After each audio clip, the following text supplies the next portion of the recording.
que reviravolta que foi essa, né, Thiago? Surpreendeu todo mundo aí a lama e foi uma bagunça, né?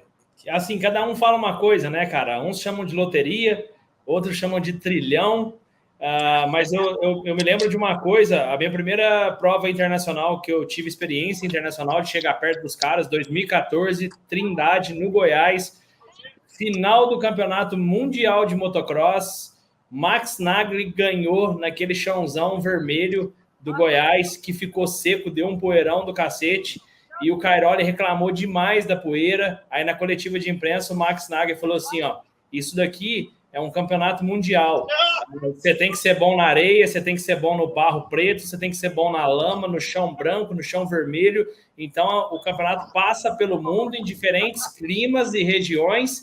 Então quem vence aqui é quem é o melhor em todo tipo de terreno.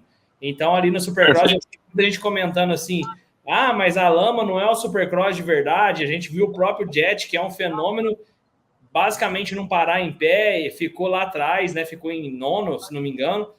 Então, assim, e o Sexton, o próprio Tomac, eu fiquei impressionado com a pilotagem do Tomac. Eu sei que você vai abordar os caras ali em específico, mas eu acho que é isso, né? Eu acho que um campeonato, seja ele de super ou de moto, vai ter diversidade climática, diferença de pista, de estádio, de tipo de terra. Então, o cara, para ser o bichão, tem que ser bom em tudo, né? Perfeito, você falou muito bem, Thiago. O campeonato, para ser completo, tem que realmente testar o piloto em todos os aspectos de terreno, condição e tudo mais, né? Então, entrando um pouquinho nesse assunto, a história da grade na largada. Eu sou a favor de ter largadas na grade, largadas sem grade, largada no concreto. Então, você testa de 3 maneiras diferentes, por exemplo, o piloto na largada, as condições de terreno, duro, areia, lama, macio, enfim. O campeonato tem que ser completo, não simplesmente privilegiar um piloto que anda bem numa certa condição. Vou dar um exemplo aqui no Brasil. A gente vê cada vez mais a pista super gradeado fundo, bem molhado, dá aquelas canaletas fundas, compridas. Isso favorece demais quem anda bem nesse tipo de terreno. E porém está sendo assim o ano inteiro. Não tem uma variação. Nessa etapa vamos deixar mais duro, nessa etapa vai ser mais macio, nessa agora vamos tentar achar um lugar de areia. Então, o que a gente falou de início, o campeonato, para realmente testar seus pilotos, ele tem que ser 360, né? De todas as formas. Mas é o que é, a galera. Foi trilhão, foi supercross, foi tudo isso e mais um pouco.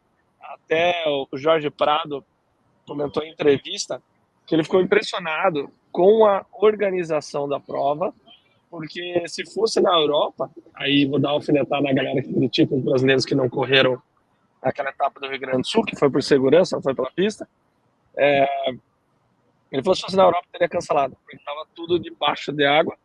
E ele falou, o pessoal entrou com bomba d'água, entrou com os tratores, né, tiraram as costelas, de triplo fizeram duplos, ou seja, pensaram na segurança dos pilotos, e com isso realmente eles conseguiram fazer algo que deu condição dos pilotos competirem, algo muito melhor e mais competitivo. Então, dá de parabéns à organização, e fica aí o cara que ganhou tudo, todas as categorias que passou na vida dele, o Jorge Prado, falando de como estava a situação, né? Então foi realmente surpreendente, muita lama. Eu, particularmente, sempre gostei de andar, mas ali vou te falar que foi melhor ficar do sofá de casa, né, Thiago?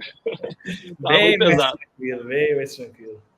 Pois é, na verdade, no começo ainda, nos treinos da 250, começando por ali, a pista ainda não estava muito destruída. Eles conseguiam atropelar bem as costelas. Ou melhor, vou começar pelos treinos, que já rolou uma confusão aí. O que aconteceu, galera? O pessoal entrou no primeiro treino, lembrando que os treinos lá se complementam. Se você vira a melhor volta sua do primeiro treino, ela se sobrepõe sobre a do segundo treino. Ou seja, quem fez o melhor tempo do primeiro treino pode ser sim o melhor do overall ali dos 2 treinos. Então eles entraram, então entendo que é a obrigação de cada piloto dar pelo menos uma volta rápida em cada treino, né? Então muitos pilotos acabaram não tendo essa volta. Justin Hill, Justin Cooper, que andou muito bem na abertura, e com isso, com o cancelamento do segundo treino, eles não classificaram para a noite. E isso pegou todo mundo de surpresa, porque foi comunicado somente após o final do primeiro treino. Então, volto a dizer, eu achei muito paia da organização fazer isso sem comunicar antes. A mídia especializada lá de fora estava ouvindo agora, tá emputecida. Porém, os pilotos sim têm sua culpa. O Justin Hill, o Justin Cooper, tem culpa sim, porque a obrigação dele, como eu disse, é entrar e pelo menos meter uma volta. Mas eles ficaram de fora, cara. Isso realmente foi um choque ali para todo mundo, que foram caras que andaram muito bem na abertura, né, Thiago? Sim, com certeza, né, cara? Imagina. Tanto o próprio Rio, né, que competiu aqui no Brasil no Arena Cross, pra galera lembrar quem é aí, veio aqui no Brasil no Arena, é um cara, né, velho de guerra. Não, mas foi o irmão dele, né? O Justin, foi o irmão dele. Ah, é verdade. O que ficou fora, então, não. Justin é o que ficou Hill. de fora. Josh Hill é o que veio aqui. Josh, o que veio é o Josh. Perfeito. Né? Justin é o que ficou de fora. Perfeito. Então muda a cebola, né? Mas é assim, são os irmãos Hill, né? E inclusive o Justin é o mais novo, né? É o que está mais atualizado do Supercross. O Josh, mas o Josh corre ainda também, né? Algumas etapas, né? Vez ou outra ele aparece ali. E o Josh disputou na época de Carmichael e Buba, né? Que ele chegou ele até. Chegou a vencer. Ele era companheiro de equipe do Stuart na São Manuel, ele chegou a vencer, número 75. Eu corri com ele, para você ter uma ideia. Se para o Justin Hill já é complicado, você imagina para o Justin Cooper, que é Star Race, companheiro de equipe do Toma, que ficar de fora da noite, né, velho? Não deve ser. Isso aí. E ele mandou muito bem na abertura, né, Thiago? Então ele fez, deixa eu até ver que eu tenho, acho que ele fez sétimo na abertura. Então, pô, o cara tinha um resultado oitavo. Ele fez oitavo atrás do Barcha.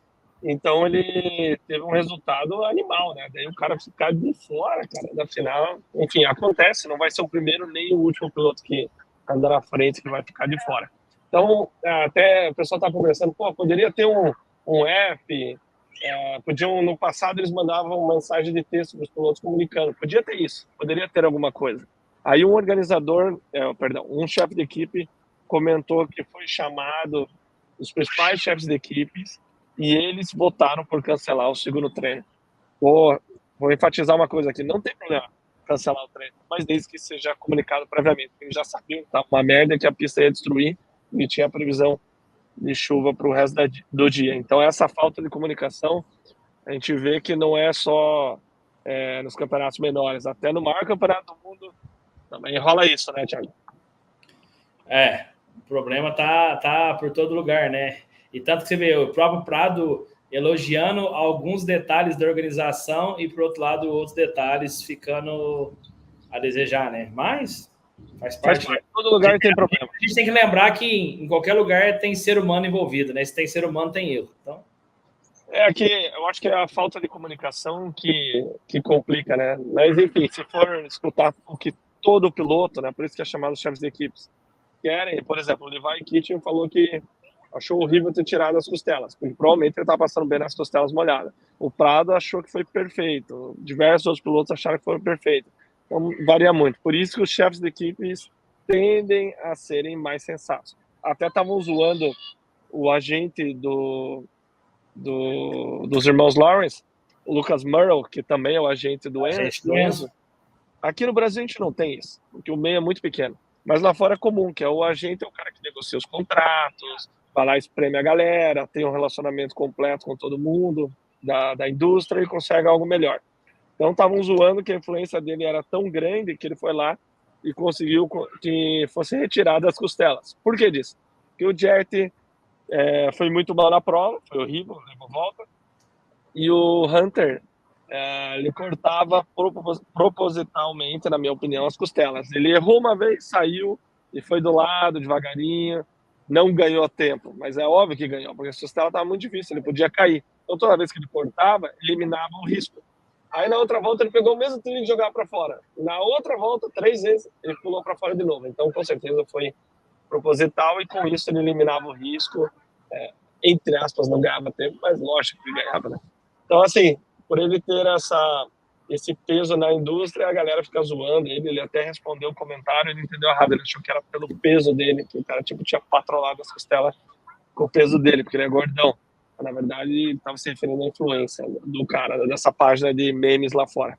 Mas é isso aí, turma. Muita lama, muita água, e quem, na verdade, se ferra literalmente, é óbvio que são os pilotos, mas os mecânicos, meu amigo, o bicho pega.